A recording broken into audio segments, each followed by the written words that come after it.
Hi, my name is Tim Sheets. I'm a barn owner and a member of the Indiana Barn Foundation.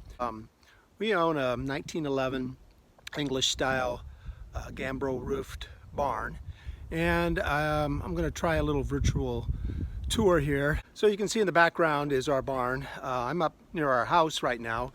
Our house is a historic mid 1800s big brick federal style house. And the barn is about 100 yards away down a small lane and across a small creek. The roof is something that I designed about 20 years ago and had a architectural shingle installer put that on. But you can see there it's a big H and behind it is an F, and that stands for Heritage Farm, which is the name of our farm.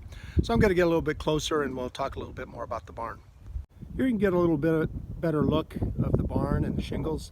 The barn is actually clad in steel siding, what was put on about 40 years ago by my father-in-law, who I think just wanted to protect the barn, which was a lot of foresight in doing that, even though it kind of covers up the wood siding that was still in pretty good shape.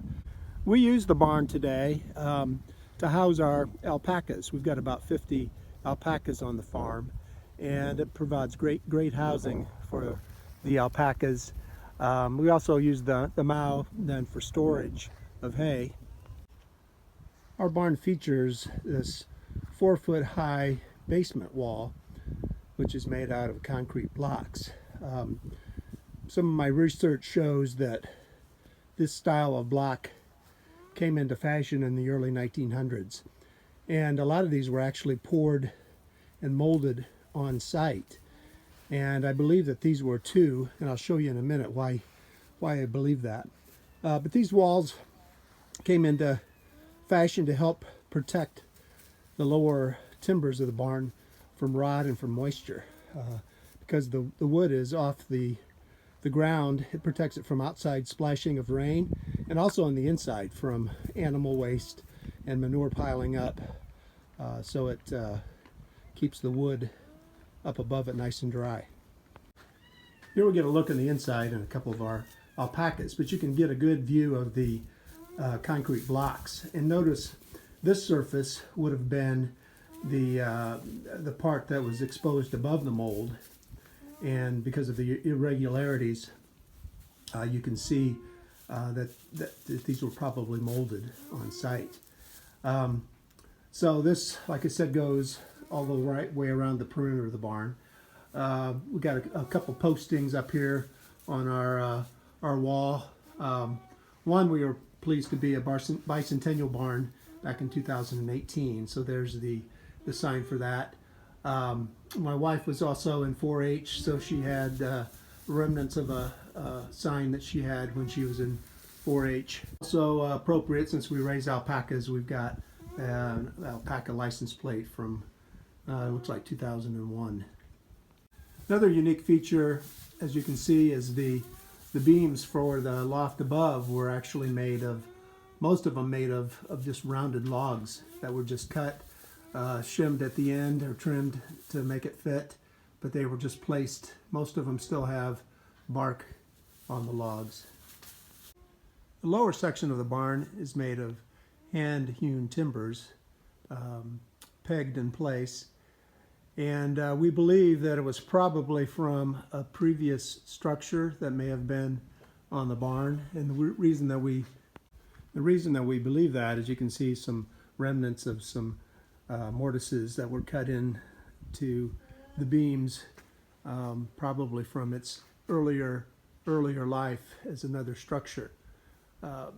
Most likely it was a barn that was on this property and they just rebuilt it back in 1911, because these timbers probably date from the mid 1800s. What makes this an English style barn is the center aisleway and the doors on the eave ends, on both ends. Here you get a shot of the aisleway, and you can see it's clear all the way up to the top of the barn. And at the top there is a hay track, which you can't really see in this view, but the hay track and trolley would have been pulleyed over here to the middle of the barn where hay could have been hoisted up and then loaded to either side of the bays here and dumped in the mow. Something that I discovered just a few years ago was this eave beam, which is about 12 by 12, is actually one continuous beam that goes completely across the length of the barn, which is 60 feet. So by my calculations, that beam would have probably weighed about 2,500 pounds. And I just marvel at the thought of hoisting that up there. One side of the barn was modernized about 20 years ago with some horse stalls.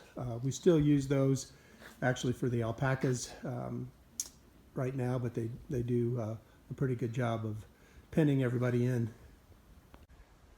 We also have this mid-1800s hand-hewn log home on the property. Not original to here, but it was moved from about 3 miles away about 35 years ago. So it's something that we've restored, and right now we use it as a guest house, but it's kind of a unique feature of our farm too. Well, I hope you've enjoyed this short video tour of our 1911 barn. Hopefully this will inspire others to just take a short video of their barn, put together a little clip, and we would love to see other examples of historic barns posted. So if you have any questions, feel free to let me know and I'll be glad to help you. Thank you.